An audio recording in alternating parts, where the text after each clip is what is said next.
안녕하세요. 경영지원팀 이다인 주임입니다. 2022년도 장애인 인식 개선 교육에 참여해 주셔서 감사합니다.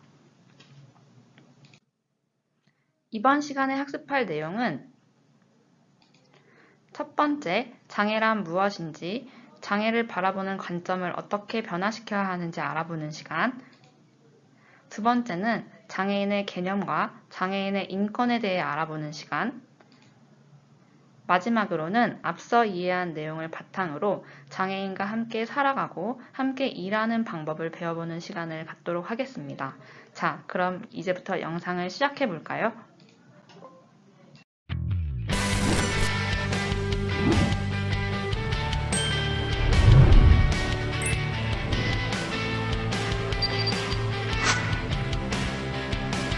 고용노동부, 보건복지부가 함께하는 장애 인식 개선 교육 1강 장애 생각해보기.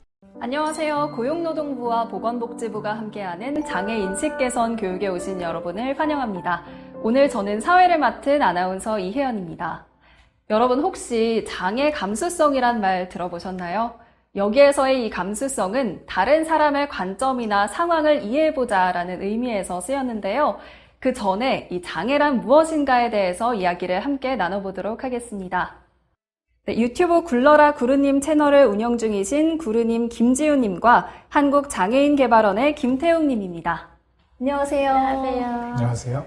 네. 제 옆에 계신 김지우님부터 자기소개 간단하게 해주세요. 네, 안녕하세요. 굴러라 구루님 채널을 운영 중인 유튜버 구루님입니다. 김지우이기도 한데요. 네, 유튜브에서는 일상 브이로그나 여행기를 주로 올리고 있고요. 앞으로는 대학생활 브이로그도 보여드릴 예정입니다. 저는 한국장애인개발원에서 우선구매 심사팀에서 근무를 하고 있는 김태욱이라고 합니다. 반갑습니다. 네, 반갑습니다. 네, 먼저 본격적인 질문에 들어가기에 앞서서 장애를 바라보는 우리 사회의 시선이 좀 어땠는지 궁금해요. 비장애인 친구나 직장 동료 등 주변에서 장애인을 바라보는 시각에 대해서 혹시 불편함을 느낀 적 있으신가요? 네, 제가 먼저 말씀을 좀 드리면, 제가 얼마 전에 그 코로나 바이러스 이제 확진 검사를 받으러 이제 그 보건소에 간 적이 있었는데, 이제 거기 계신 이제 의료진 분께서 뭔가 작성해야 해서 이제 서류를 주셨는데, 제가 이제 종이를 이제 종이에 있는 글씨를 보기가 힘들어서 제가 시각장애인입니다라고 말씀을 드렸더니, 장애인이라는 단어를 들은 순간 이제 목소리 톤이 올라가시면서 마치 제가 7살 꼬마 아이가 된 것처럼 이렇게 안내를 해주시더라고요. 그래서 뭐 그게 기분이 나쁘거나 했던 건 아니지만 갑자기 이제 주변 사람들 시선이 이제 모이면서 당혹스러웠던 좀 기억이 최근에 있었습니다. 네, 사실 그런 말들은 살면서 막 심하게 들어본 경험은 없는 것 같아요. 근데 대신 오히려 아까 말씀해 주신 것처럼 너무 걱정을 해가지고 아예 참여를 못하게 한다거나 아니면은 제 이름을 제가 원한 적도 없는데 그냥 빼버리고 내가 다 알아서 할게 이런 경우들이 종종 있는데 나는 못한다고 말한 적도 없고 못하는 사람도 아닌데 왜 이렇게 약간 과잉보호를 할까 이런 생각을 좀 했던 것 같아요. 네, 두 분의 경험담을 이렇게 들어보니까 일반적으로 우리가 가졌던 이 배려라는 명목 하에서 장애를 바라보는 관점이 어땠는지 좀 그 개선의 과정이 좀 필요하다 이런 생각이 들어요. 네, 지금부터 이 장애인에 대한 시선을 바꾸기 위한 여정 지금부터 함께 시작해 보겠습니다. 이번 시간의 학습 내용과 학습 목표를 확인하세요. 이번 시간에는 장애를 보는 관점, 장애인의 개념, 장애인에 대한 시각 변화에 대해 배우게 됩니다. 여러분은 이번 시간 학습을 통해 장애를 보는 관점에 대해 설명할 수 있으며 장애인 개념 및 현황을 설명할 수 있고 장애인에 대한 시각을 생각해보고 개선 방향을 설명할 수 있게 됩니다. 장애를 보는 관점. 네, 먼저 장애를 바라보는 관점에 대해서 이야기를 한번 해볼게요. 최근 우리 사회가 이 장애를 바라보는 관점이 좀 변화하고 있다, 이런 거 느끼신 적 있으신가요? 1인 방송을 하고 있다 보니까 조금 뉴미디어의 변화에 조금 눈을 돌리고 있는데요. 확실히 이전에 영화나 뭐 다큐멘터리에서 나오는 장애인의 모습보다는 조금 더 다양한 분들이 직접 당사자분들이 목소리를 내고 영상을 만드는 게 이전보다 많아진 것 같아요. 그래서 이런 점은 조금 변화하고 있구나라는 생각이 들었습니다. 저도 좀 이제 경험을 말씀드리면 이게 장애를 바라보는 이제 관점이 어떻게 변화가 됐다고 좀 느끼게 한 사건인지는 잘 모르겠지만 저는 이제 아무래도 저시력 장애이다 보니까 이렇게 자막의 크기가 굉장히 확 크게 된다거나 이렇게 좀 그런 것들이 좀 갖추어져야 이게 시청이 가능한데 얼마 전에 그 영화 보고 싶은 영화를 이제 클릭을 해서 봤더니 화면 해설이 제공이 되더라고요. 그거를 이제 처음 봤는데 좀 많이 놀랐어요. 제가 뭐 이전에 뭐 그런 쪽에서 일을 했어서 잘 알고 있기는 한데 이제 정보 접근성에 관한 좀 인식이 원래 이제 공공 분야 쪽에서만 조금 있었는데 이게 공공 분야뿐만 아니라 좀 더 다양한 부분으로 이제 확장이 되고 있구나라고 느껴서 좀 이런 것도 관점의 변화일 수 있겠구나라고 좀 생각을 했습니다. 네, 이렇게 당사자의 목소리를 낼 수 있는 이런 매체, 또 정보 접근성에 대한 영역을 또 확장을 해보면 장애인이 불편을 줄일 수 있는 환경이 조금씩 그래도 구축이 되어가고 있는 것 같아요. 누구나 활동할 수 있는 환경 조성, 이게 좀 중요한 이유가 뭘까요? 사실 장애라고 했을 때 이전까지는 그게 한 사람한테 있는 특징이라고 생각을 했다면 요즘엔 점점 아니다, 사회적으로 환경, 말씀해 주신 것처럼 환경이 조성이 돼야 된다는 의견이 점점 많아지는 것 같아요. 예를 들어서 저 같은 경우에도 사실은 집 안에서 있을 때는 제가 장애를 가지고 있다는 걸 그렇게 실감하지는 못하거든요. 왜냐면 저는 제가 익숙한 방식대로 살아왔기 때문에 그래서 밖에 나가더라도 뭐 정말 다 평평한 곳만 있다거나 계단이 없다거나 하면은 사실 저는 제 장애를 그렇게 크게 느끼지 못할 것 같고 그렇게 따진다면 장애가 사람한테만 있는 건 아니고 환경이 장애를 만들 수도 있겠구나 하는 생각을 조금 하는 것 같습니다. 맞습니다. 저도 동의합니다.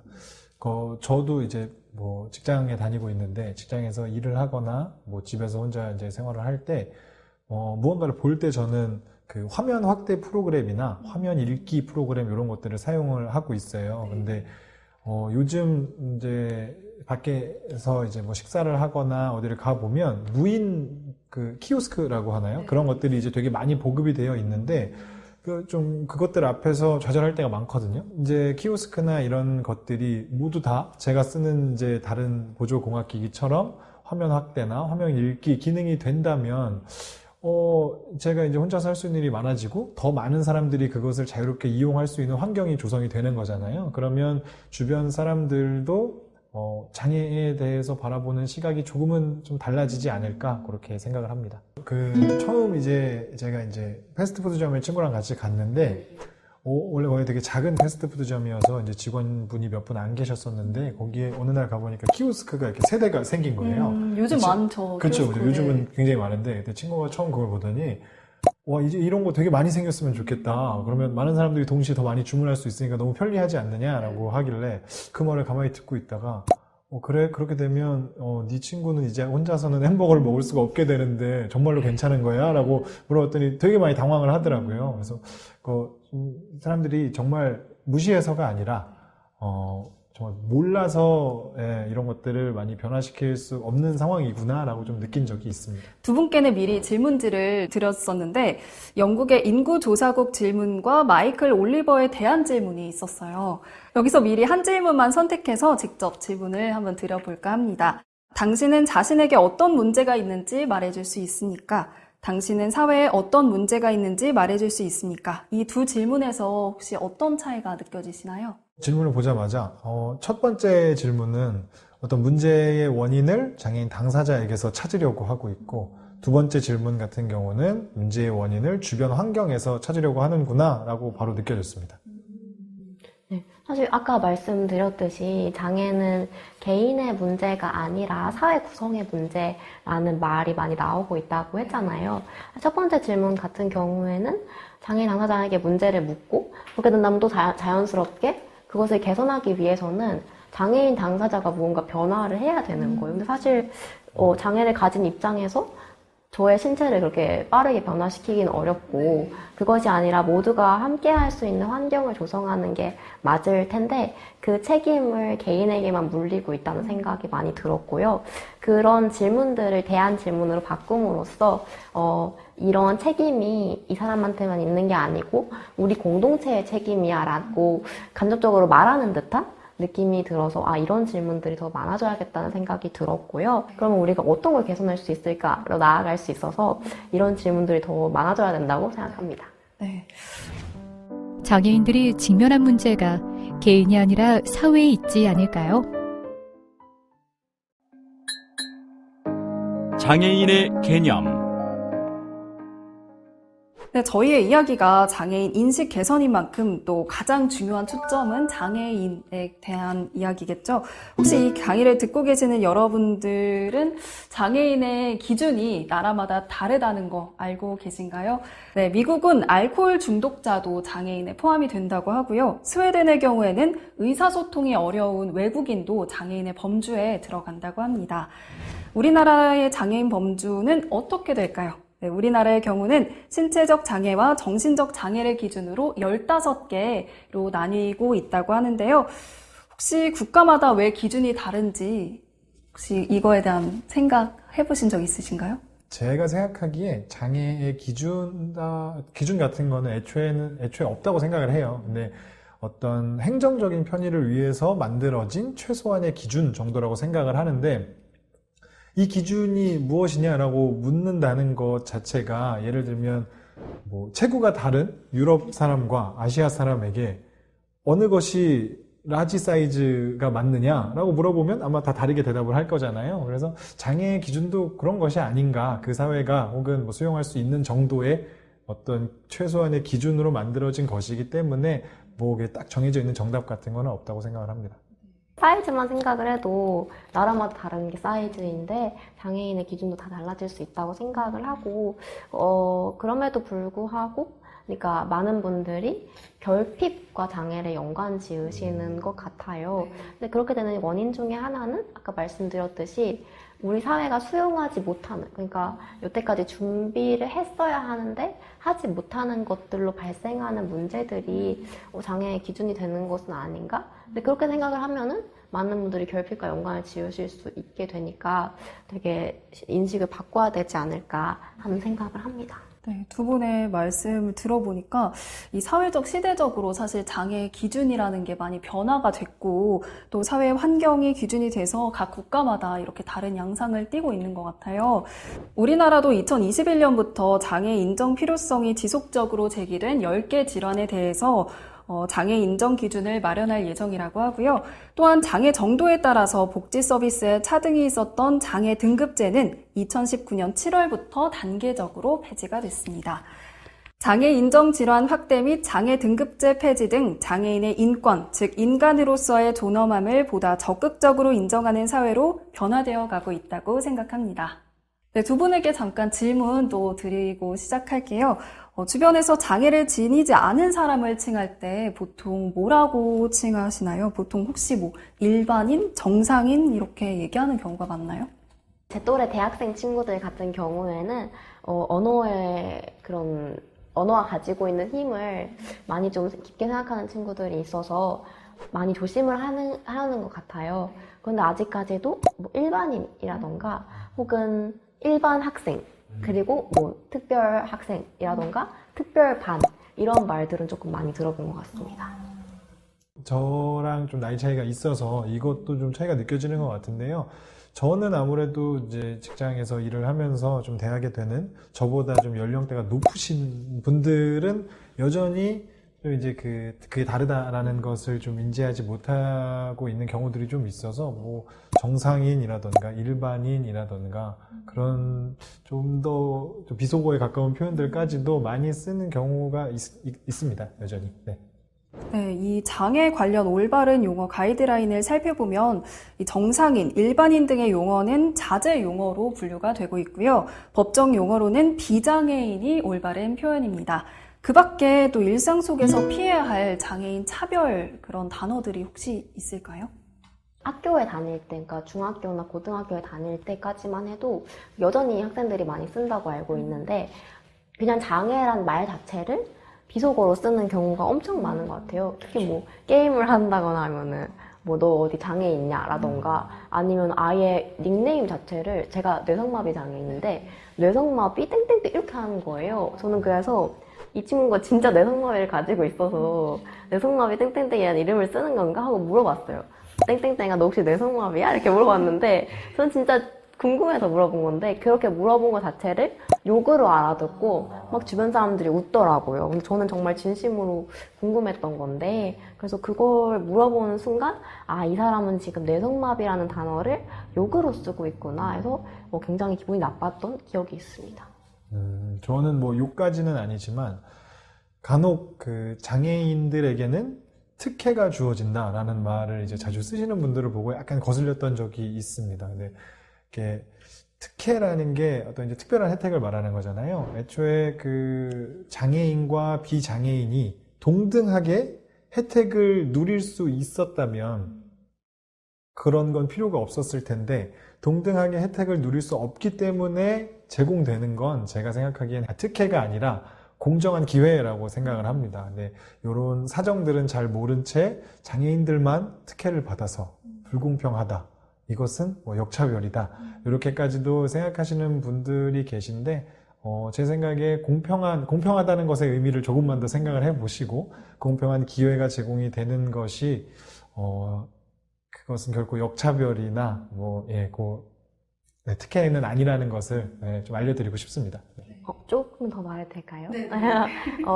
그 진짜 역차별 논란의 담론을 보면서 느꼈던 것이 많은 분들이 어느 한쪽의 인권이 보장되는 것이 마치 그 반대편에 있는 사람들의 인권이 낮아진다고 느끼시는 경우가 많은 것 같아요. 하지만 인권이라는 것은 정해진 파이가 아니기 때문에 모든 사람들이 보장될수록 자기도 더불어서 더 많이 존중받을 수 있다는 생각을 해주시면 조금 더 억울하지 않고 많은 분들과 함께 살 수 있지 않을까 생각합니다. 장애의 유무를 떠나 모든 사람이 기회와 존중받을 때 우리 사회가 바라는 공평이 있지 않을까요? 장애인에 대한 시각 변화. 이제 이런 부정적 인식 말고 긍정적 인식으로 비춰질 수도 있는 그런 대중매체 속 장애인의 묘사 이런 것들 혹시 뭐 알고 계신 거 있으신가요?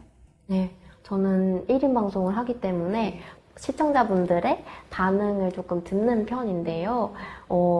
제 채널에서는 많이 안 그러시는데 다른 곳에 출연을 하거나 하면은 힘내세요라는 말을 정말 많이 들어요.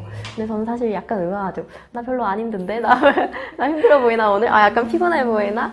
사실 힘들지가 않은데 그분들은 이제 휠체어를 탔다는 것만으로 되게 살아가기 힘들 것 같고 도와줘야 할 것 같고라는 생각이 드시니까 응원의 말을 보내주시는 거죠. 그게 응원이지만 사실 저한테는 응원처럼 느껴지지는 않는다라는 것들이 있고요. 또 많은 매체들 속에서 저 역시도 많은 생각이 들었던 적이 있는데 어떤 방송에 섭외가 됐어요.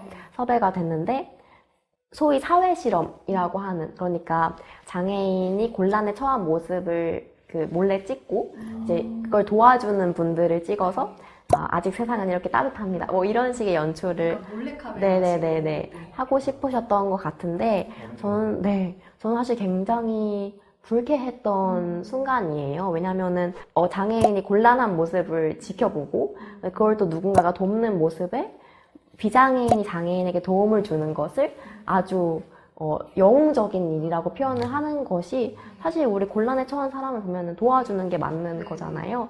근데 그것을 뭔가 진짜 슈퍼맨이라도 된 것처럼 표현하는 것들이 굉장히 왜 이렇게까지 표현을 할까라는 생각이 들어서 되게 좋지 못했던 기억이 있고 섭외를 거절했었는데요.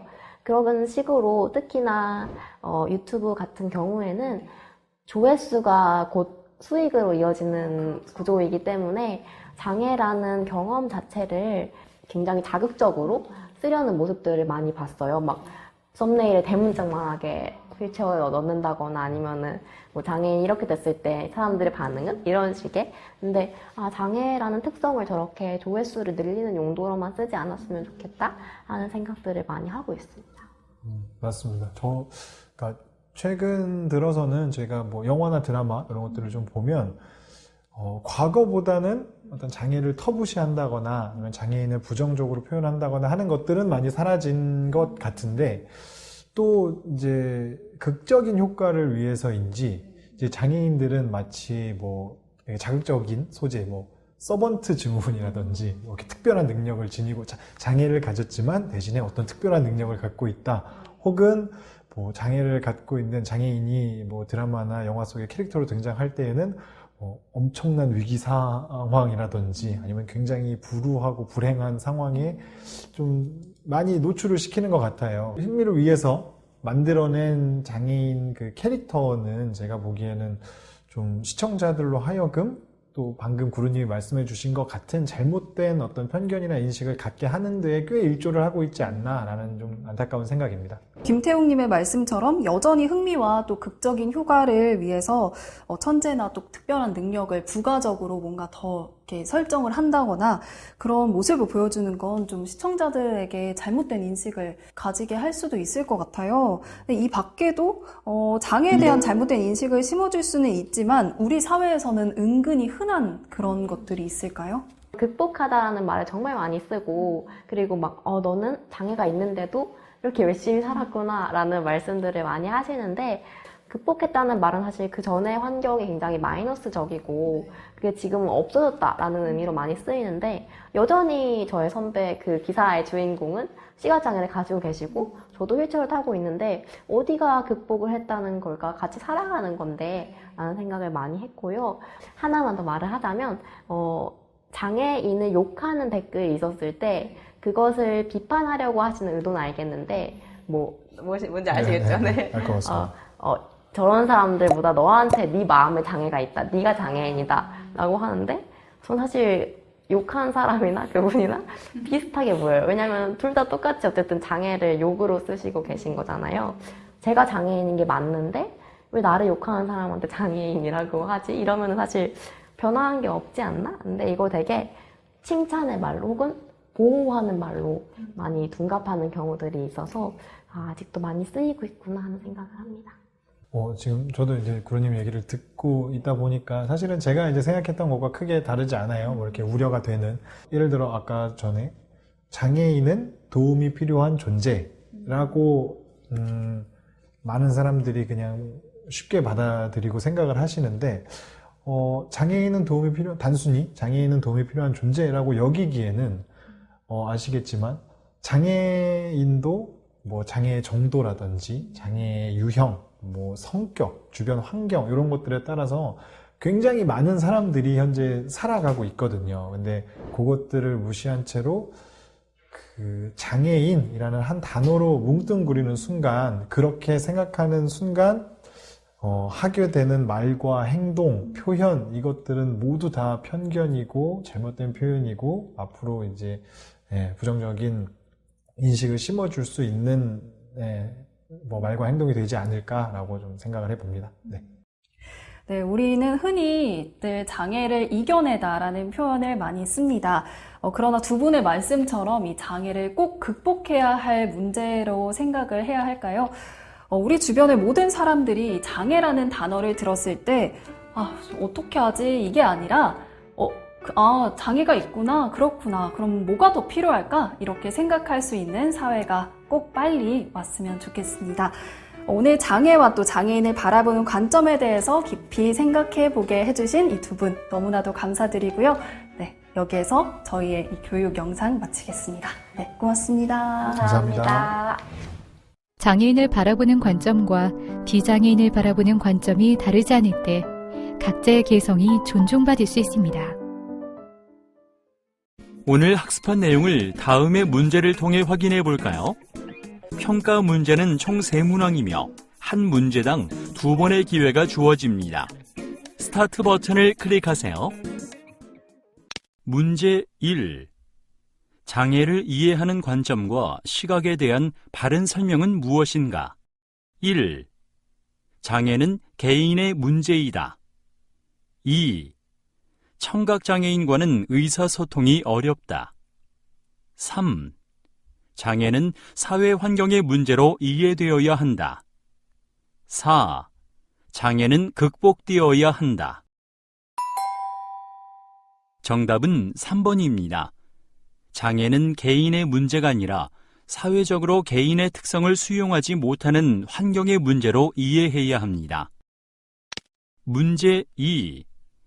장애인에 대한 설명으로 옳지 않은 것은 1. 현재 우리나라 법적 장애 유형은 15개이다. 2. 모든 국가의 장애인에 대한 정의는 동일하다. 3. 지체장애인이 가장 많은 비율을 차지하고 있다. 4. 뚜렛장애 등에 대한 장애 인정 기준 확대를 검토하고 있다. 정답은 2번입니다. 국가별로 장애 범주를 정하는 기준이 다르며 이에 따라 국가별 장애인 출연율에도 차이가 있습니다. 문제 3. 장애인이 아닌 사람을 부르는 올바른 명칭은 무엇인가? 1. 일반인 2. 능력인 3. 비장애인 4. 정상인 정답은 3번입니다. 장애인과 함께 있거나 장애와 관련된 이야기를 할 경우 장애인이 아닌 사람을 칭하는 올바른 용어는 비장애인입니다. 학습 정리. 장애를 보는 관점. 장애는 1차적으로 손상에서 시작되는데 특정한 사회적 환경과 조건 속에서 손상이 장애가 된 것입니다. 따라서 장애는 개인의 책임이 아닌 손상을 장애라는 상태로 만드는 사회적 환경과 구조라는 것을 인식해야 합니다. 장애인의 개념. 장애의 기준은 국가마다 정하고 있는 기준이 다르며 우리나라는 15개 장애 유형을 정해서 장애인의 범주에 두고 있습니다. 또한 장애인이라는 경계의 외부에 있는 사람들은 비장애인이라고 부르는 것이 가장 객관성이 확보된 용어입니다. 장애인에 대한 시각 변화. 장애를 극복하라라는 말은 문제점을 내포하고 있습니다. 대다수의 장애인들이 열심히 노력하지 않아서 그리고 자신의 장점을 최대한 살리면서 최선을 다하지 않아서라는 인식을 주게 될 수 있음에 주의해야 합니다. 이것으로 학습을 마치겠습니다. 수고하셨습니다.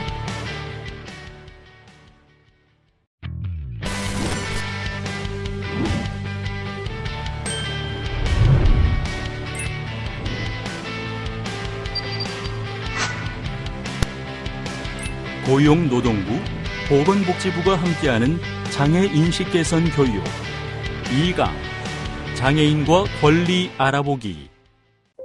가수 이현학 씨는 결혼을 하기로 마음먹은 여자친구에게 어느 날 이런 질문을 했습니다. 내가 시각장애인이잖아. 그런데 사귀는 게 두렵거나 힘들지는 않았어? 왜 나랑 사귀기로 한 거야? 이렇게 물었을 때 여자친구는 담담하게 이렇게 말했다고 합니다. 그냥 사람이니까. 이번 시간의 학습 내용과 학습 목표를 확인하세요. 이번 시간에는 장애인 인권, 장애인 차별 금지, 장애인 관련 법률과 제도에 대해 배우게 됩니다. 여러분은 이번 시간 학습을 통해 장애인 인권에 대해 설명할 수 있으며 장애인 차별 금지 영역 및 유형과 차별 사례에 대해 설명할 수 있고 장애인 차별 금지 법률 및 제도에 대해 설명할 수 있게 될 것입니다. 장애인 인권.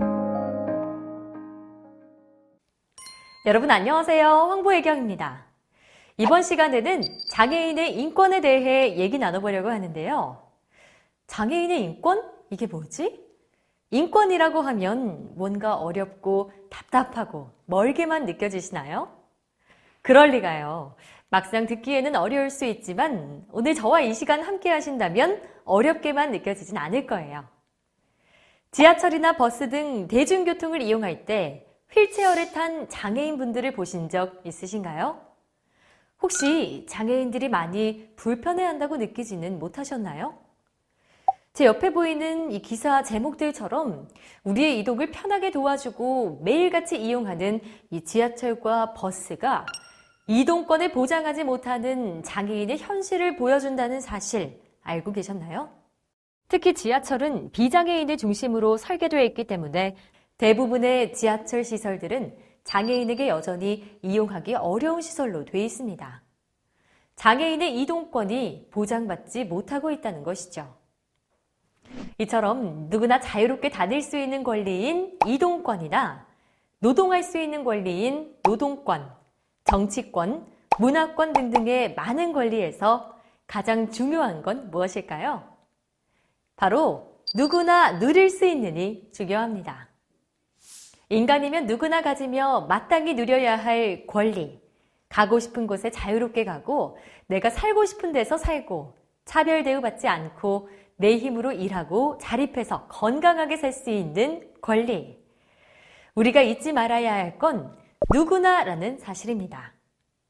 그것이 장애인이든 비장애인이든 상관없이 말이죠.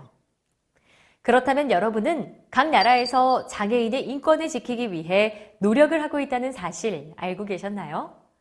국제사회는 장애인도 다른 사람과 같은 시민의 권리를 누릴 수 있도록 장애인 권리협약을 완성해 2006년 UN 초계에서 만장일치로 통과시켰고 우리나라는 2009년부터 효력이 발생하게 됐습니다.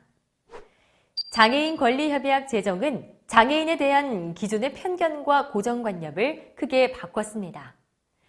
장애는 사회적 환경과 상호작용하면서 만들어지는 것으로 밝히며 더 이상 장애인은 돌보아주고 치료해 주어야 할 복지의 대상이 아니라 한 사람의 자율적 주체로 인정했습니다. 한 사람의 자율적 주체로 인정이란 장애인 스스로 자립적인 삶의 영위가 가능하도록 실질적인 참여나 기회 균등을 보장하는 권리에 초점을 두고 있습니다. 이처럼 장애인의 권리가 보장되기 위해 가장 기본적으로 필요한 것이 의사소통 권리입니다.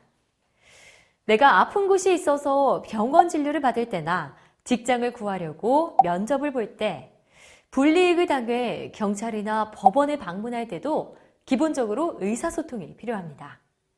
그렇기 때문에 장애인의 의사소통 권리를 보장하기 위해선 장애 특성에 따라 의사소통 방법을 보완하거나 대체할 수 있는 의사소통 기기 및 프로그램들이 필요합니다.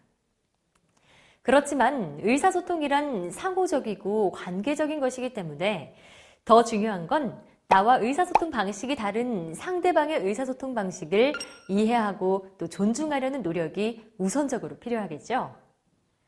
조금만 더 귀 기울여주고 서로를 이해하려 노력한다면 우리는 서로를 마주보고 이야기할 수 있는 관계가 될 수 있어요. 그렇다면 여기서 잠깐 문제를 하나 드릴까요? 지하철 탑승장이면 볼 수 있는 이 엘리베이터. 이것은 장애인들의 어떤 권리를 위해 만들어졌을까요? 네, 정답은 바로 이동권입니다. 장애인들이 일상생활에서 비장애인들과 마찬가지로 원하는 곳으로 이동하고자 하는데 불편함이 없이 움직일 권리를 말하죠. 엘리베이터를 통해 장애인들은 일상생활에서 비장애인들과 마찬가지로 승강장이나 지하철역 입구 등 원하는 곳으로 불편함 없이 이동할 수 있습니다. 일반적으로 높은 문턱이나 휠체어를 수용할 수 없는 버스나 택시, 각종 장애물이 많은 보도 등 거리나 건물의 설계가 비장애인을 기준으로 설계되어 있기 때문에 장애인을 위한 시설이 마련되어 있지 않은 경우 장애인이 이동을 하는데 불편을 초래할 환경적인 요소가 많습니다. 이처럼 이동 환경의 조성은 매우 중요하며 어디든 장애인이 접근 가능하고 당연한 권리 안에서 많은 사람들과 자연스럽게 소통할 수 있다면 장애의 인식 또한 긍정적으로 바뀔 겁니다. 그럼 여기서 잠깐 이 주차구역은 이동이 불편한 분들을 위해 양보해 주시면 감사하겠습니다. 라고 장애인을 배려한 듯한 이 문구. 혹시 어딘가 이상함을 느끼셨나요? 불편한 분, 양보. 이런 표현들을 곰곰이 생각해 보면 왠지 장애인 전용 주차구역이 비장애인의 배려나 양보로 만들어지는 것 같은 느낌이 들지 않나요? 우리가 무심코 사용하는 이런 표현들에는 나도 모르게 장애인 전용 주차구역이 장애인의 이동권을 위한 당연한 것임을 간과하게 되는 것 아닐까요? 장애인을 사회적 약자가 아닌 동등한 사회 구성원으로 생각하고 그들의 당연한 권리를 존중해주는 여러분의 모습 기대하겠습니다. 장애인의 이동권, 다시 생각해보면 보장받아야 할 당연한 우리와 똑같은 자유와 권리를 누려야 하는 것이 맞습니다. 조금만 더 우리가 깊게 생각하지 않고 그냥 단순히 불편하다고만 넘겼던 것들에 관심을 갖는다면 사소한 부분에서부터 장애인이 당연히 가져야 할 권리들이 보호받지 못한다는 사실을 마주할 수 있습니다. 당연히 불편한 건데 못하는 것이 뭐 대수라고? 왜 챙겨줘야 하는 건데? 이런 생각을 조금만 바꿔보면 장애인이 보장받지 못한 현실과 환경 등을 볼 수 있고 건강한 장애인식으로 전환돼 모두가 동등한 권리를 누리는 세상으로 변화할 수 있습니다. 그렇다면 우리 마음속에서 사람에 의한, 사람을 위한 마음이 생겨나지 않을까요?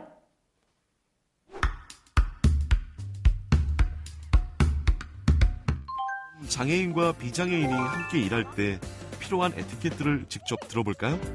뭐 친구들이나 뭐 그런 애들을 도와주는 건 뭐 괜찮은데 뭐 모르는 사람들이 도와주는 건 좀 되게 뭐랄까 불편하다 해야 되나? 사람들이 도와줄 때는 먼저 물어보고 도와주는 게 기분이 좋죠? 일하는데 모른다고 생각해서 계속 가르쳐 주시는데 아이 다루듯이 얘기 안 해주셔도 돼요. 회식이나 뭐 이런 거 밥 먹을 때 이제 식당 가면 방에 앉아갖고 먹는 자식보다는 테이블에 앉아서 먹는 게 더 편해갖고 그런 걸 배려를 해줬으면 좋겠습니다. 제가 신체가 불편하다고 그래서 머리가 불편한 게 아니고 한 부분이 불편한 거라 머리는 불편하다고 생각하지 않으셨으면 좋겠어요. 장애인도 비장애인처럼 열심히 일할 수 있으니까. 중도의 장애인이 된 장애 활동가가 나는 장애인이 불쌍하다고 생각했어. 그랬던 내가 그 불쌍한 장애인들 속으로 떨어졌으니 인생이 비참해 죽을 것 같았는데 그때 태수가 왔지. 그런데 그 장애인이 사람으로 보이는 거야. 불쌍한 장애인이 아니라 그냥 사람. 홍은전 작가의 그냥 사람 중에서.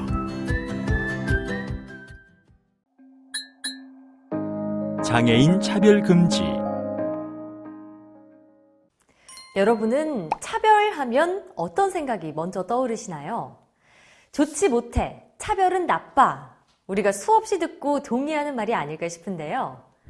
장애인 차별에 관한 인식조사에서 스스로 장애인을 차별한다라고 생각하냐는 질문에 대해선 대다수가 별로 없거나 전혀 없다고 응답한 반면 우리 사회가 장애인을 차별하냐는 질문에 대해서는 67% 정도가 심한 상황이라고 응답했다고 합니다. 이게 어떻게 된 일일까요? 직접적으로 보거나 겪지는 않았더라도 우리 사회가 장애를 가진 사람들이 살기에 용이하지 않다는 것은 알고 있다는 거죠. 아직도 장애를 이유로 고용, 교육 등에서 차별 행위가 빈번하게 발생하고 있습니다. 장애인의 기본권을 침해하는 행위들을 법으로 금지하고 있다는 사실 알고 계신가요? 장애인의 인권 향상과 권리 증진을 위해 이들의 차별을 법으로 금지하기 위한 법이 2008년 4월 처음으로 제정됐는데요. 바로 장애인 차별금지 및 권리구제 등에 관한 법률, 약칭 장애인 차별금지법, 더 줄여서는 장차법이라고 부릅니다. 장애인 차별금지법에 따르면 고용 문제뿐만 아니라 모든 생활 영역에서 장애를 이유로 한 차별을 금지하고 있습니다. 장애인의 완전한 사회 참여와 평등권 실현을 위해 장애를 이유로 차별받는 사람이 있다면 이 법을 통해 그들의 권익을 효과적으로 구제할 수 있도록 규정하고 있어요. 장애인 차별금지 유형에는 총 4가지가 있답니다. 같이 알아볼까요? 휠체어를 매일 타고 다니셔야 된다니. 아쉽게도 신체 조건이 불충족되어 지원 자격이 안 될 것 같습니다. 다른 회사를 알아보시는 것이 좋겠네요. 네? 업무 능력과 저의 장애는 상관이 없잖아요. 첫 번째는 직접 차별. 직접 차별은 명확합니다. 정당한 이유 없이 장애인을 배제, 거부하거나 불리하게 대우하는 경우를 말합니다. 하는 업무와 장애가 아무런 관련이 없는데도 신체 건강해야 한다는 조건을 내세우며 취업에서 배제시키는 것. 이것은 고용에서의 직접 차별에 해당합니다. 시간 다 되었습니다. 시험 종료해 주세요. 제가 손이 불편한데 조금 더 시간을 주시면 안 될까요? 안 됩니다. 시험 시간은 모두에게 동일하게 적용됩니다. 시험지 제출하세요. 손이 불편한 장애인에게 비장애인과 동일한 시험 시간은 부당합니다. 두 번째는 간접 차별입니다. 형식상으로 공정한 기준을 적용했더라도 장애인에게 불리한 결과가 발생했다면 이는 간접 차별에 해당합니다.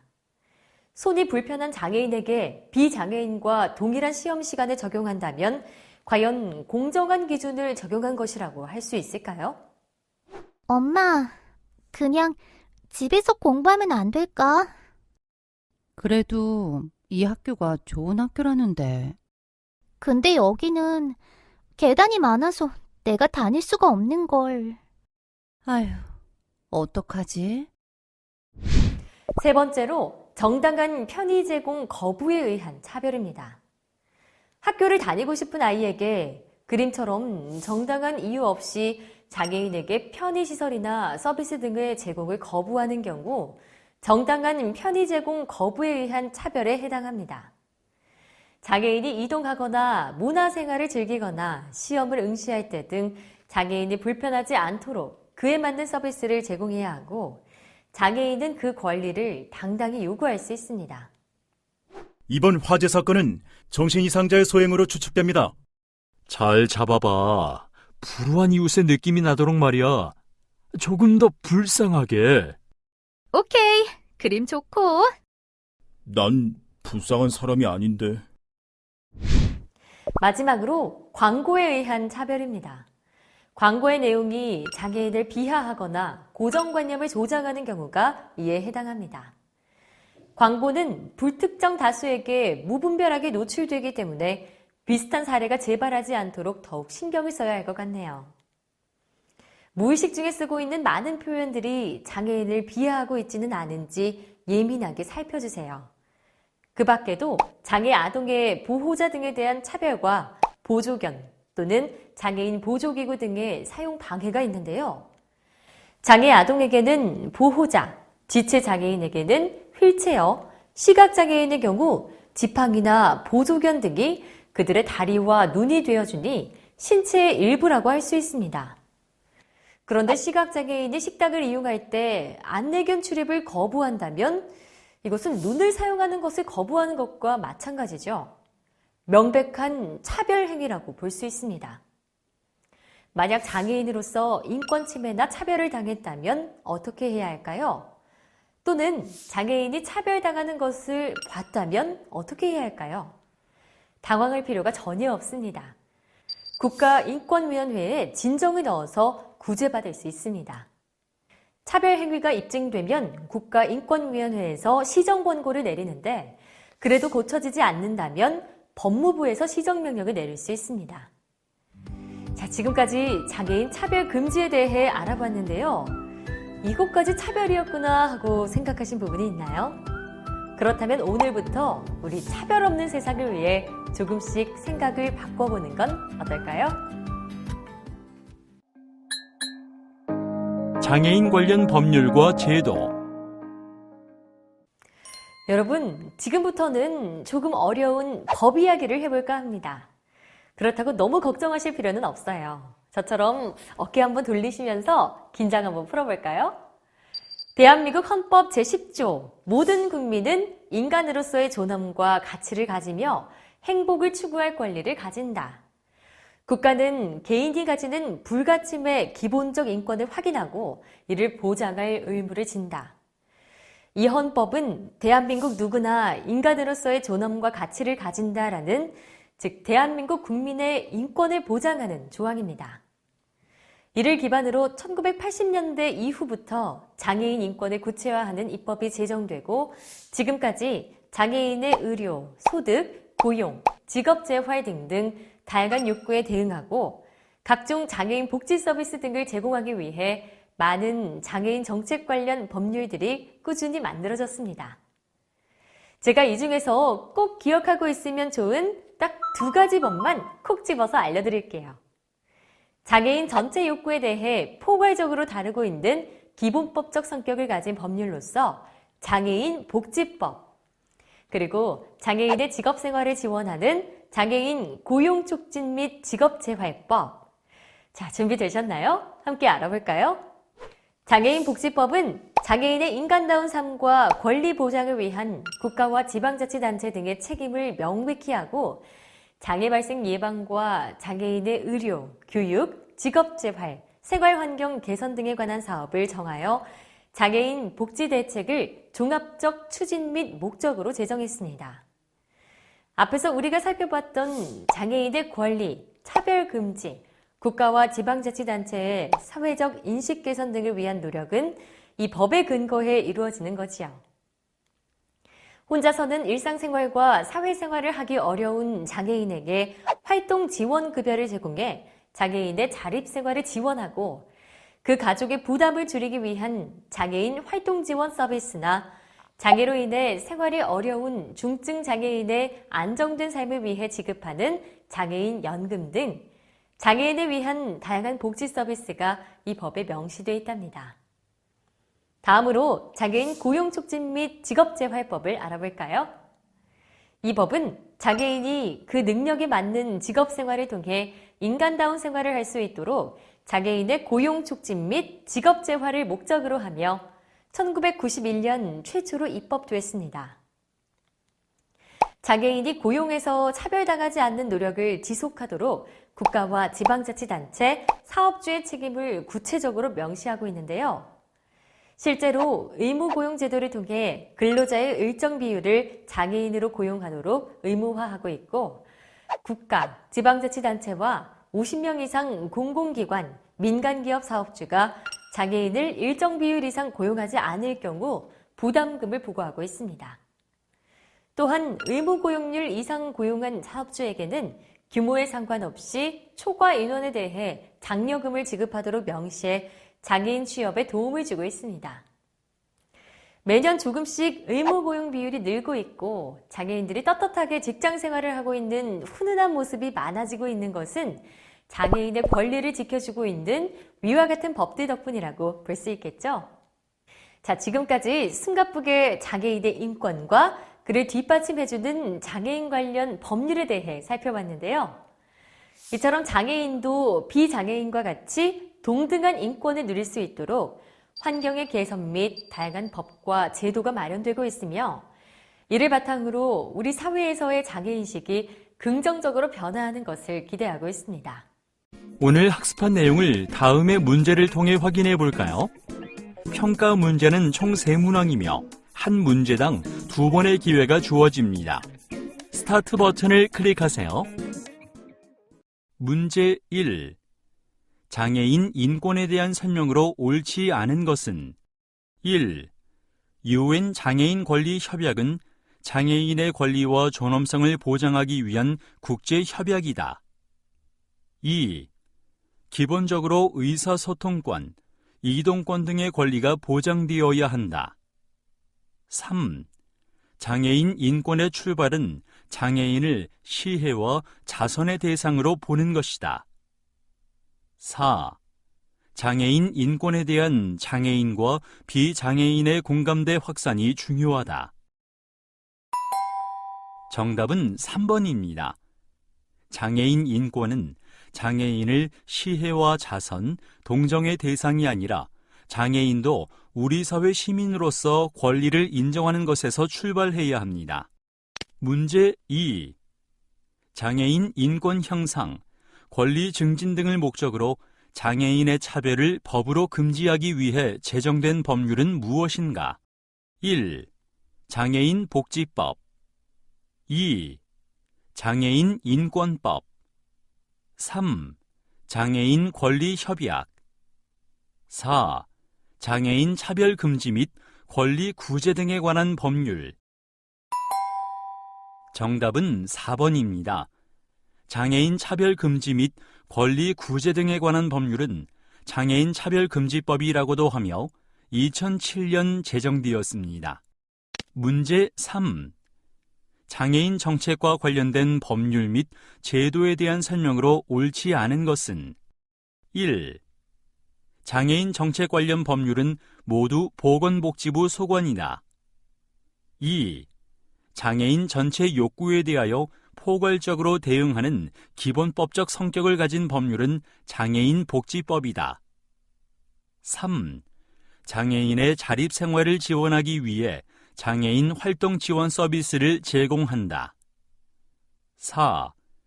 장애인 고용 촉진 및 직업재활법은 장애인 취업 지원 및 국가, 사업주의 장애인 의무 고용 등 장애인 고용에 대한 전반적인 내용을 명시하고 있다. 정답은 1번입니다.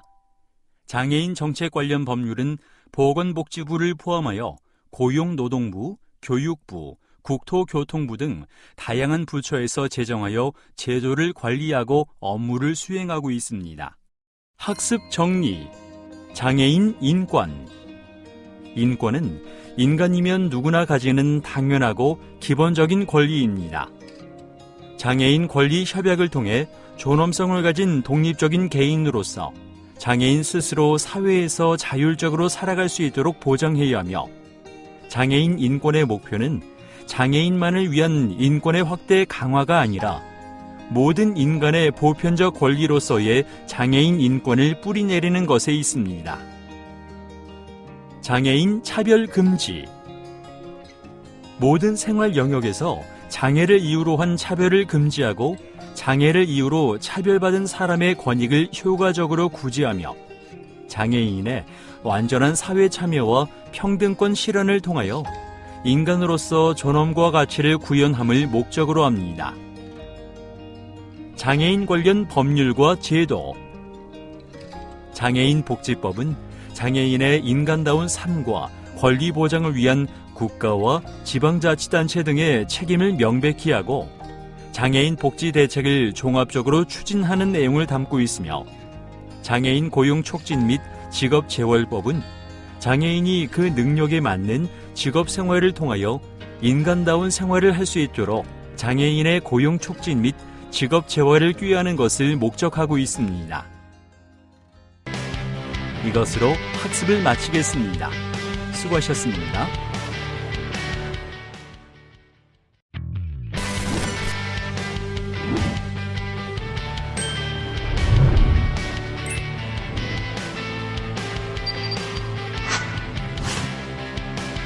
고용노동부, 보건복지부가 함께하는 장애인식 개선 교육 3강, 장애인과 함께 살아가기, 일하기.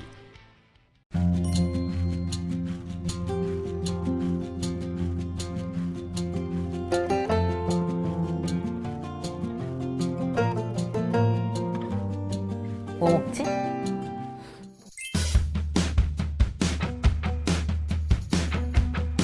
뭐 먹을까?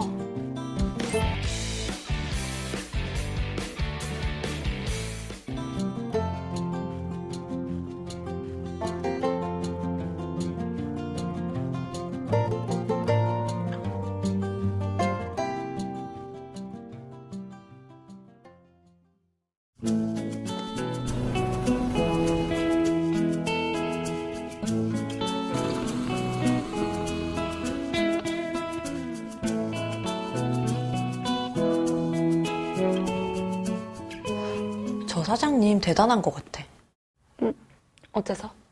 청각장애인인데 이렇게 카페 사장님이잖아. 안 들리면 진짜 무서울 텐데 그 무서움을 극복하고. 감사합니다.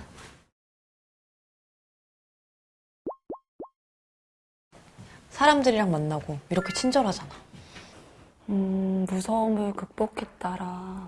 수정아, 너 기자니까 이런 사장님 이야기를 취재해서 사람들한테 많이 알리는 게 어때? 제목엔 극복을 넣어서. 장애를 극복한 카페 사장님 이렇게? 장애를 극복한 카페 사장님.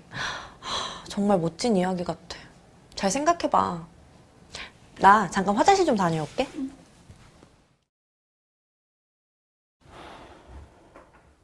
장애를 극복하는 것이 아닌데. 알았어. 그때 봐. 뭐야? 내가 잠깐 자리 비운 사이에 예비 신랑님과 통화? 아니야. 유리야, 다음 주 화요일날 시간 괜찮아? 화요일? 휴가 쓰면 괜찮을 것 같은데 뭐 도와줄까? 나 마침 취재 가는 길인데 같이 갔으면 좋겠어서. 내가? 이번 시간의 학습 내용과 학습 목표를 확인하세요. 이번 시간에는 노동권과 장애인 고용, 장애인 접근성의 이해, 함께 살아가는 모습들에 대해 배우게 됩니다. 여러분은 이번 시간 학습을 통해 노동권과 장애인 고용에 대해 설명할 수 있으며 장애인 접근성을 이해하고 설명할 수 있고 함께 살아가는 모습들을 생각해보고 개선 방향을 설명할 수 있습니다. 노동권과 장애인 고용.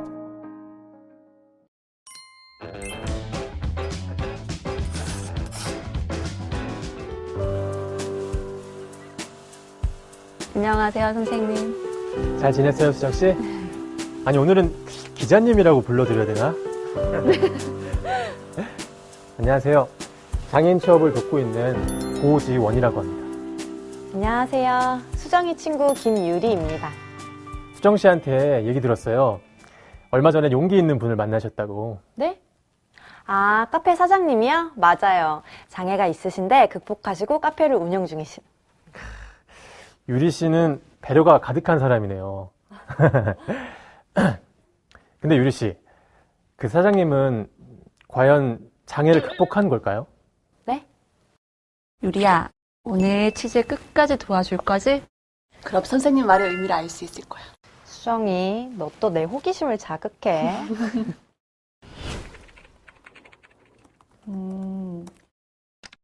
노동할 능력과 의지가 있는 자가 사회적으로 노동할 기회의 보장을 요구할 수 있는 권리가 바로 노동권이란 말씀이신 거죠? 네, 맞습니다. 특히 헌법상 노동권은 모든 국민들을 대상으로 하고 있죠. 모든 국민이라 함은 성별, 나이, 고용 형태, 장애 유무에 따라 다르지 않습니다. 그렇다면 장애인에게 노동의 기회를 보장한다는 것이 쉽지 않은 이유가 무엇일까요?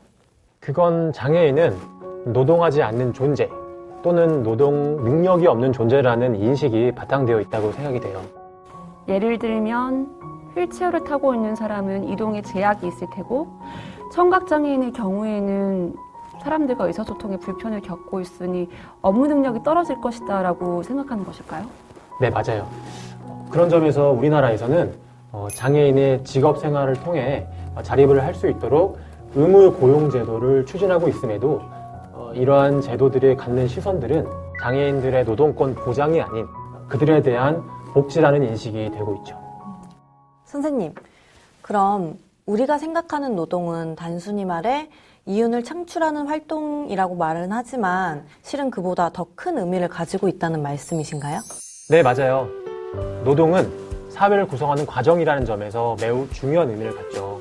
이처럼 장애인에게 일이란 경제력 확보나 노후 대비 등 경제적 측면을 넘어 소속감의 실현, 또 사회 구성원으로서의 역할 수행 등의 의미를 가진다고 보시면 되겠습니다. 저도 취재하면서 노동을 통해서 자신감이나 성취감, 즐거움 등을 얻는 장애인 분들을 많이 만나볼 수 있었던 것 같아요. 예를 들어 링키즈랩이라는 회사에 취재를 나갔을 때 장애인과 비장애인, 대화가 어렵다고 생각하셨나요? 여기 모두의 소통을 위해 노력하는 사람들이 있습니다. 장애인과 비장애인을 연결한다는 목표로 카카오가 설립한 링키지랩. 구성원의 80% 이상이 장애인 근로자로 회사는 이들을 위한 맞춤 공간을 완성했습니다. 시각장애인인 김혜일 씨. 그가 맡은 일은 접근성 평가인데요. 웹과 어플리케이션 상에서 장애인이 서비스를 이용할 때 문제가 있는지 판단하고 개선하는 일입니다. 어릴 때부터 취미로 컴퓨터를 해서 근데 다니다 보니까 이제 접근성이라는 분야가 있더라고요. 그래서 아는 분이 이거 한번 해보지 않겠냐. 이거 해서 잘 되면 이제 주변 사람들한테 도움이 된다. 그렇게 해서 우연히 시작하게 된 일인데 이게 또 나름 적성에도 맞고 했을 때 결과물이 또 사회적으로 의미도 있고 해서 계속 열심히 하게 된 거죠. 링키지랩이 특별한 이유는 바로 그들이 맡은 업무에 있습니다. 실제 카카오의 핵심 사업 영역에 대해 직접 지원자 역할을 하고 있기 때문입니다. 사회의 첫 출발을 이곳에서 시작한 임대선 씨. 음성인식의 정확성을 높이는 일을 하고 있습니다. 적성에 맞는 일과 좋은 회사에 취업한 것에 만족한다고 합니다. 자신감도 많이 생긴 것 같아요. 어느 한 회사에 소속됐다는 그런 자부심 갖게 되어서 다른 사람들 앞에 가도 당당하게 명함 내밀 수 있는 그런 게 좋았어요. 링키지랩은 장애인 직원들의 업무가 별도로 배제되는 것이 아니라 핵심 사업을 직접 하는 형태란 점에서 의미가 큽니다. 설립한 지 얼마 안 된 신생회사지만 빠르게 성장하는 데에는 직원들의 능력이 큰 영향을 주었습니다. 일단은 그 구성원들을 선발할 때 업무 능력을 우선으로 해서 선발을 했기 때문에 다른 외부에서 걱정하는 것처럼 성과가 낮거나 그런 부분은 전혀 일어나지 않았고요. 근데 비장애인들이 했을 때의 집중력보다 2배 가까이 높아진 부분들이 있더라고요. 함께 일하는 업무는 열리지라 불리는 공간에서 이루어집니다. 이름 하나에도 기업이 추구하는 바를 알 수 있는 이곳에서 직원들은 소통하고 협업을 원활하게 진행합니다. 특히 이곳은 수어 통역 담당자가 상주하며 원활한 의사소통이 계속될 수 있도록 돕습니다. 근데 저도 배워가는 것 같아요. 어떻게 소통을 해야겠다, 조금 더 배려해야겠다라는 점을. 근데 그거는 서로 노력을 해야 되는 점이라고 생각을 합니다. 많은 장애인 근로자가 일하는 만큼 링키지랩의 회사 공간은 모두가 편하게 일할 수 있는 공간을 만들었습니다. 휠체어가 안전하게 다닐 수 있는 환경과 전용 화장실, 휠체어의 높이에 맞춘 각종 스위치 등 다양한 편의시설을 갖췄습니다. 모든 공간을 전 직원이 불편함 없이 일할 수 있는 구조로 만들었습니다. 그 결과 2018 장애인 고용촉진대회에서는 고용노동부로부터 대통령 표창을 받았습니다. 그러니까 우리 링키지랩은 장애인들에게 특별한 걸 줬다고 생각하진 않아요. 단지 그 기회만 제공을 했다라고 생각하고 구성원들이 열심히 해준 덕분에 2년 반 동안 이렇게 잘 성장하지 않았나 이렇게 보고 있습니다. 그래서 다른 기업들도 기회를 제공함으로써 같이 성장하는 사회를 만들어가면 어떨까 이렇게 생각해요. 이렇게 생각하고 계신지 전혀 몰랐어요. 장애인들도 환경만 잘 구성된다면 근로자로서 충분히 효율을 낼 수 있답니다. 바로 우리 수정 씨처럼요. 맞아요. 제가 좀 잘하죠. 선생님, 수정이는 칭찬만 하면 자기 자랑이 끝도 없어요. 그렇다면 이렇게 의무 고용 제도를 통해서 장애인분들의 경제활동도 많이 늘어났나요? 매년 조금씩 나아지고 있지만 아직도 전체 인구에 비해 참가율이나 고용률은 좀 많이 낮은 편이에요. 그리고 실업률 같은 경우도 전체 인구 대비했을 경우 높다 보니까 사업체나 비장애인들의 인식 개선이 좀 중요한 부분이죠. 아마 고용정책에 대해 잘 모르시는 분들도 계실 테니까 간략하게 안내 부탁드려도 될까요? 장애인 고용정책 지원은 크게 두 가지로 볼 수 있습니다. 하나는 장애인 지원, 다른 하나는 사업주 지원이죠. 장애인 지원에는 어떤 것이 있을까요?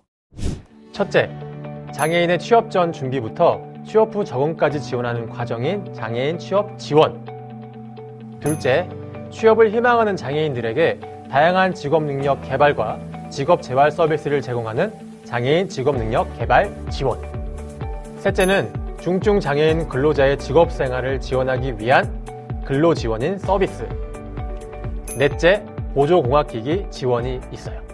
장애인 지원은 장애인 개인의 근로자 취업 준비부터 훈련 등 개인에 맞춰져 있네요. 그렇죠. 그리고 사업주 지원은 사업주가 장애인들을 고용할 수 있도록 다양한 지원책을 운영하고 있어요. 장애인 고용종합 컨설팅과 장애인 고용 장려금, 장애인 고용 환경 개선 등 고용 전 준비부터 고용 후 경제적인 부분까지 지원하고 있습니다. 그리고 장애인 표준 사업장 설립 지원이라고 해서 장애인을 다수 고용하고 있는 사업장 중 중증 장애인을 일정 비율 고용하고 있는 사업장을 지원하는 제도도 있습니다. 정말 많은 지원 제도가 있네요. 저희 취재가 널리 알려져서 장애인 고용에 많은 도움이 됐으면 좋겠습니다. 장애인 접근성의 이해.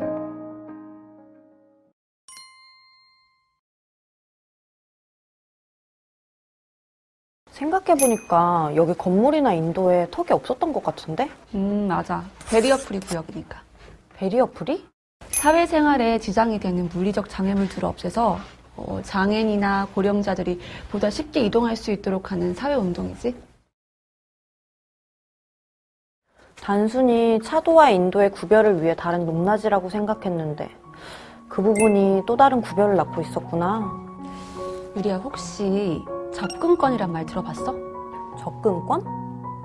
접근권이란 쉽게 말해서 사회 전 분야에 걸쳐서 기회의 균등이나 적극적인 사회 참여가 가능하도록 교육과 노동, 문화생활을 향유 및 접근할 수 있는 권리야. 그중 하나가 베리어 프리고? 맞아. 내가 얼마 전에 취재 나간 곳 중에 바로 여기에 베리어 프리가 일상이 된 한 기업이 있습니다. 독특한 복장을 하고 무언가 열심히 포장하고 있는 근로자들. 이곳은 방진복 제조부터 세탁, 포장, 유통 업무를 담당하는 SK자회사 행복모아 주식회사인데요. 전체 근로자 중 약 81%가 장애인 근로자입니다. 이 중 대부분이 중증 지적 장애인들이고요. 그 외에도 시각장애인, 청각장애인, 신장장애인 등 다양한 유형의 장애인들이 함께 일하고 있습니다. 행복모아에서는 장애인, 비장애인 구분 없이 각 개인의 장점과 적성 등을 고려해 다양한 분야에서 일하고 있는데요. 이 회사에는 조금 더 특별한 점이 있습니다. 어떤 작업 하시는 거예요? 지금 방진복 가운을 만들고 있는 거예요. 작업실에는 조금 독특한 물건들이 있는데요. 높낮이가 조절되는 작업대입니다. 그리고 다양한 기능을 가진 특수의자. 저희 같은 경우는 엉덩이가 짝짝이어가지고 방석으로 공기를 주입해서 양쪽을 밸런스를 맞춰줘가지고 일하기에도 편하고 좋은 것 같아요. 5살 때 소아마비로 지체장애가 있는 이향숙 씨는 회사에서 장애인들을 위한 편의 제공 덕분에 좀 더 편안하게 일할 수 있게 됐다고 합니다. 함께 일하고 있는 김혜리 씨 역시 지체장애인인데요. 입사 전까지는 재봉틀을 만져본 적도 없었지만 한국장애인고용공단과 회사의 지원으로 교육을 받고 지금은 재봉 전문가가 됐습니다. 출근한다는 것 자체만도 저에게는 상당히 큰 행복이고, 그리고 거기에 더불어 이제껏 해보지 않았던 새로운 신기술을 제가 익혀서 이걸 다 또 작업할 수 있고, 뭐 그러다 보니까 뭐 기분 너무너무 좋고요. 그리고 잠깐 보여드릴 거 있어요. 그동안 여기서 하면서 이런 거 만들어서 소품 지인들에게 선물하고 그랬거든요. 그러니까 이런 것들을 예전에는 행복모아에 들어오기 전까지는 꿈도 못 꿨던 일들을 여기서는 충분히 할 수 있고 보람도 있고. 기업은 장애인 차별 금지를 위해 모집 채용과 관련해 정보 제공, 장소 등 정당한 편의를 제공해야 합니다. 채용 후에도 장애인의 이동이나 생활이 가능하도록 사업장 접근성을 확보하고 동등한 정보 제공과 업무를 할 수 있도록 의사소통 및 업무 수행 환경을 조성해야 합니다. 또한 장애인이 동등하게 교육과 평가를 받을 수 있도록 교육 훈련, 시험 평가, 직무나 정책의 조정 등에 필요한 편의도 제공되어야 합니다. 우리나라는 장애인, 노인, 임산부 등의 편의 증진 보장에 관한 법률을 제정해 공공건물에 장애인 편의시설 설치를 의무적으로 규정하여 장애인의 편리한 생활을 지원하고 있는데요. 행복모아는 이러한 편의시설, 배리어 프리가 잘 갖춰진 모범사업장으로 선정됐습니다. 많은 기업들이 편의시설, 보조기구 제공을 통해서 많은 장애인분들에게 취업의 길을 열어줘야 된다고 생각합니다. 편의시설하고 보조기구는 단순하게 장애인을 위한 것만이 아니라 실질적인 약자인 노인뿐만 아니라 저희에게도 편한 시설이기도 합니다. 행복모아에 도착하는 순간부터 장애인들을 위한 편의시설들을 만나게 되는데요. 산에 곳곳에 마련된 편의시설 덕분에 회사 생활에 큰 어려움이 없습니다. 행복모아에는 기본적으로 문턱이 없고요.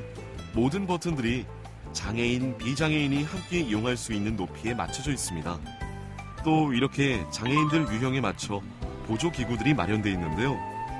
컴퓨터 자격증까지 가지고 있는 이성민 씨에게 바코드 업무를 하는데 장애는 전혀 걸림돌이 되지 않습니다. 저에게 그 시설이 딱딱 맞춰져 있으니까 그런 장애물 같은 게 없어갖고 되게 편하고 준공식 때 저희 엄마도 오셨는데 이렇게 잘 돼 있는 데는 난생 처음이라고 좀 말했어요. 행복모아에는 장애인, 비장애인이 함께 소통하고 쉴 수 있는 휴게 공간이 있는데요. 시각장애인들을 위해 음성 지원이 되고 또 지체장애인들이 쉽게 이동하며 사용할 수 있는 이동식 데스크도 마련되어 있습니다. 화장실 시설도 조금 독특하죠? 기본적으로 장애인들을 고려한 시설이지만 몸이 힘든 비장애인들에게도 큰 도움이 됩니다. 회사에 턱이 없어서 제가 넘어지지 않아서 좋아요. 일을 꾸준히 할 수 있고 여러 사람들이랑 교류할 수 있어서 좋은 것 같아요. 같이 일하면서 많은 웃음과 이렇게 행복을 진짜 이렇게 느끼는 게 많아요. 장애인의 특성도 많이 배우고 장애인이 사회에서 차별을 받는 그거를 지금 어느 기업에서 이렇게 나서서 해준다는 거 이런 것도 많이 배우고 이처럼 장애인과 비장애인이 오랫동안 안정적으로 함께 일할 수 있는 근무 환경 덕분에 업무 성과도 점점 높아지고 있습니다. 처음에 편의시설을 갖출 때 어느 장애 유형이든 누구나 안전하고 편리하게 이용할 수 있는 것에 중점을 두었습니다. 편의시설과 보조기구 지원을 통해서 초기에 SK하이닉스 전체 물량의 3% 정도를 겨우 처리하다가 현재는 50% 가까이 물량을 처리하고 있습니다. 배리어 프리 우수 기업으로 알려지면서 최근에는 행복모아를 벤치마킹하거나 취업을 위해 외부에서 찾아오는 손님들도 점점 많아지고 있는데요. 직접 와서 보면 장애인 고용에 대한 편견이나 인식이 조금씩 바뀐다고 합니다.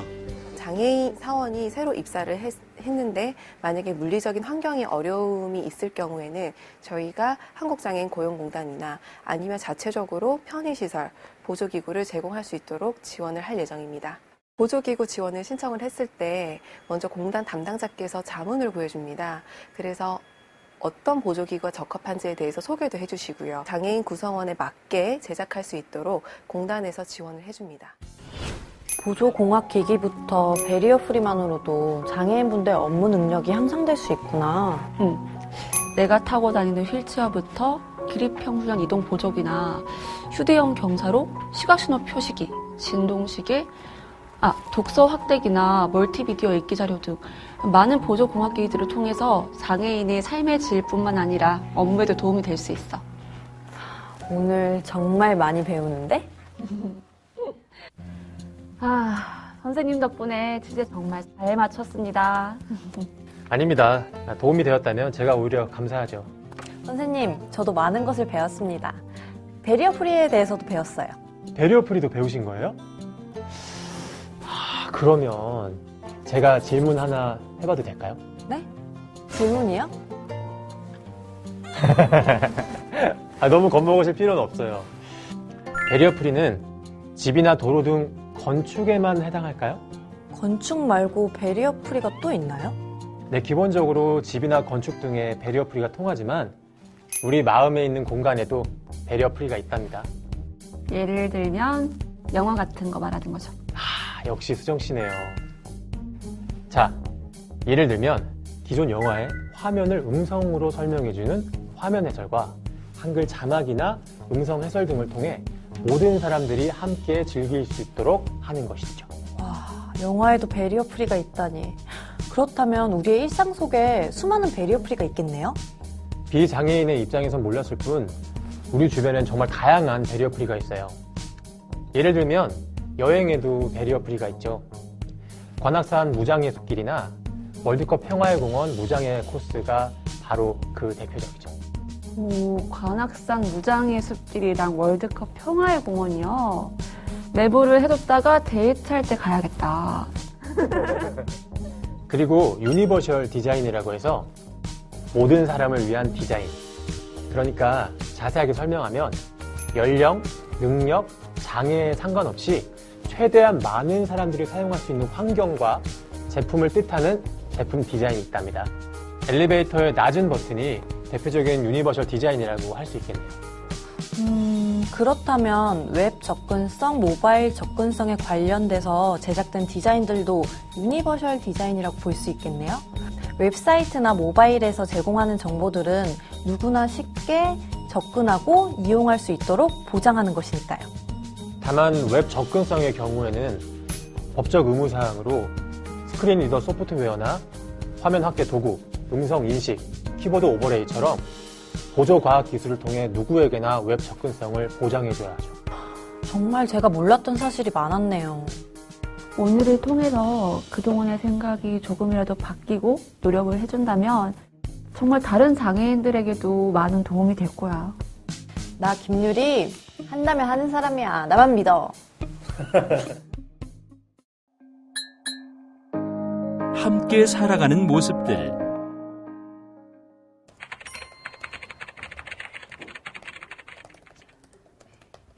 뭐야? 벌써 기사 쓰고 있는 거야? 정말 부지런하다. 빠르면 빠를수록 좋지. 수정아, 응? 나 오늘 너랑 취재하면서 궁금한 점이 생겼어.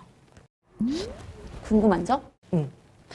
내가 장애인과 함께 일하면 어떻게 행동하는 거에 바람직할까? 간단해. 한 명의 사람으로서 지키는 예의. 흔히 장애인을 만나면 배려심으로 잘 대해줘야 한다고 생각하지만 한 사람의 인격체로서 어떤 공경에 처한 것으로 판단이 된다면 그 사람이 원하는 게 무엇인지 먼저 물어보고 도움을 원할 때 도와주면 돼. 맞아. 나도 누가 함부로 도와줬을 때 불편했던 적이 있었어. 그리고 오늘 취재하면서 본 것처럼 장애인의 인권, 차별금지, 접근성 확보 등 다양한 권리가 실현될 수 있도록 회사에서 그리고 사회에서 정책을 만들어서 함께 살아가는 세상을 만드는 거라고 생각해 나는. 함께 살아가는 세상을 만드는 것? 이곳에서 근무하는 송현준 씨는 손님들이 물건을 사간 뒤 비어있는 진열대를 채우느라 잠시도 쉬지 못할 정도입니다. 빨리빨리 빠져나가는 경우가 많아요. 근데 제일 빨리 나가는 게 물이거든요. 거의 외국인들 아니면 이제 외국인 손님들이 오면 거의 빨리 빠지거든요, 물이요. 혹시 일회용 그 칫솔 같은 거 있나요? 칫솔이요? 네. 칫솔 여기 있습니다. 일회용은 없고요. 네네네. 여행용 밖에 없어요. 네. 감사합니다. 네. Makanan ini ada babi.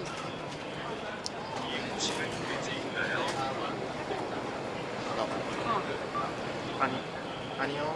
오케이. 땡큐. 하루 종일 분주한 매장의 특성상 손님 대응과 제품 진열은 물론 재고 관리와 청소 등 전천후로 일합니다.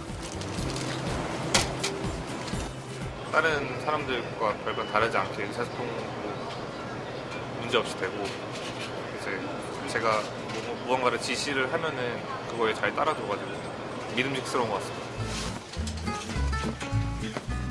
오전 중 중요한 업무인 물류 작업.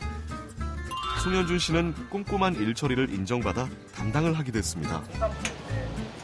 물 빠진 거 하고요. 음료 빠진 거 일단 이제 체크를 하고 이제 위에다가 올리는 거예요. 매장 내 판매량이 많다 보니 부족한 물건을 채우는 작업은 아주 중요한데요. 물건 재고를 파악하는 일도 송현준 씨의 일입니다. 물론 오늘 취재로 전부 다 알기 힘들겠지만 장애인이라고 해서 취업이 한정적이진 않아. 예를 들어 병원이나 연구소에서 임상연구 지원가로 활동하는 분도 계시고 4차 산업에 발맞춰서 인공지능 엔진학습에 도움을 주는 데이터 매니저, 태양광 발전소 시설을 관리하는 신재생 에너지 지킴이, 또 IT 시스템 오류를 관리하는 IT 원격 지원가 등 시대가 발전함에 따라서 직종과 능력을 펼칠 수 있는 기회가 무궁무진해지고 있어. 그렇다면 우리는 많은 장애인분들과 동료로 맞서서 함께할 수 있겠네? 그렇지. 그러니 단순히 사회적 약자나 배려의 대상이 아니라 거듭 말하지만 한 사람으로서, 그리고 나와 회사의 동료로서 받아들이는 인식이 중요하다고 할 수 있어. 나도 함께 살아가고 일할 수 있는 사회가 되도록 작은 생각부터 변하도록 노력할게. 오늘 학습한 내용을 다음의 문제를 통해 확인해 볼까요? 평가 문제는 총 3문항이며 한 문제당 2번의 기회가 주어집니다. 스타트 버튼을 클릭하세요. 문제 1. 장애인의 노동권에 대한 설명으로 옳은 것은 1. 헌법상 규정된 노동권은 비장애인만을 대상으로 하고 있다. 2. 장애인의 경제활동 참가율은 비장애인과 비슷하다. 3. 사업주가 장애인을 고용할 수 있도록 단계별로 다양한 지원책이 마련되어 있다. 4. 장애 등급제 폐지에 따라 직업적 장애 기준 도입도 이루어지지 않을 계획이다. 정답은 3번입니다. 헌법상 규정된 노동권은 장애인, 비장애인 모두를 대상으로 하고 있으며 장애인의 경제활동 참가율은 비장애인보다 낮습니다. 장애 등급제 폐지에 따라 직업적 중경증, 복지 대상 등과 같은 직업적 장애 기준을 도입하여 맞춤형 고용 서비스를 제공할 계획입니다. 문제 2. 장애인 및 고령자 등 사회적 약자들의 일상생활에 불편함을 초래하는 물리적 장애물이나 심리적 장벽을 없애기 위해 실시하는 운동 및 시책을 무엇이라고 하는가? 1. 의무 고용 제도. 2. 베리어 프리. 3. 장애인 활동 지원 서비스. 4. 장애인 취업 지원. 정답은 2번입니다. 베리어 프리는 1974년 UN 장애인 생활환경 전문가 협회에 의해 장벽이 없는 건축 설계라는 보고서가 알려지면서 전 세계로 확산되었습니다. 문제 3. 장애인의 접근권을 확대하기 위한 방안으로 볼 수 없는 것은 무엇인가? 1. AAC, 보원 대체 의사소통. 2. 웹 접근성. 3. 무장애 여행. 4. 2층 버스. 정답은 4번입니다. 장애인 접근권에는 물리적 장벽을 없애는 이동권과 시설 이용권, 정보통신권, 정보 접근권 등이 있습니다. 학습 정리. 노동권과 장애인 고용. 노동권은 노동을 할 능력과 의욕이 있는 자가 사회적으로 노동을 할 기회의 보장을 요구할 수 있는 권리를 뜻합니다. 장애인에게 일이란 경제력 확보나 노후 대비 등 경제적 측면을 넘어 소속감 실현, 사회 구성원으로서의 역할 수행 등의 의미를 가지며 우리나라는 의무 고용 제도를 통해 사업주 지원, 장애인 지원 등 장애인이 직업생활을 통하여 자립을 할 수 있도록 지원 제도를 갖추고 있습니다. 장애인 접근성의 이해. 접근권이란 장애인이 사회 전 분야에 걸쳐 기회의 균등과 적극적 사회 참여를 목적으로 교육, 노동, 문화생활을 향유할 수 있는 근본적 권리를 뜻합니다. 접근권에는 물리적 장벽을 없애는 것으로 이동권과 시설 이용권, 각종 정보예의 장벽을 없애는 것으로서의 정보통신권, 정보 접근권 등이 있습니다. 함께 살아가는 모습들. 장애인을 잘 대하는 방법이란 따로 존재하지 않습니다. 장애인과 함께 살아가기 위해서 장애인의 인권, 차별 금지, 접근성 확보 등 다양한 권리가 실현되도록 하는 정책을 만들고 함께 살아가는 세상을 만들어 나가는 장애인과 비장애인 모두의 노력이 필요합니다. 이것으로 학습을 마치겠습니다. 수고하셨습니다.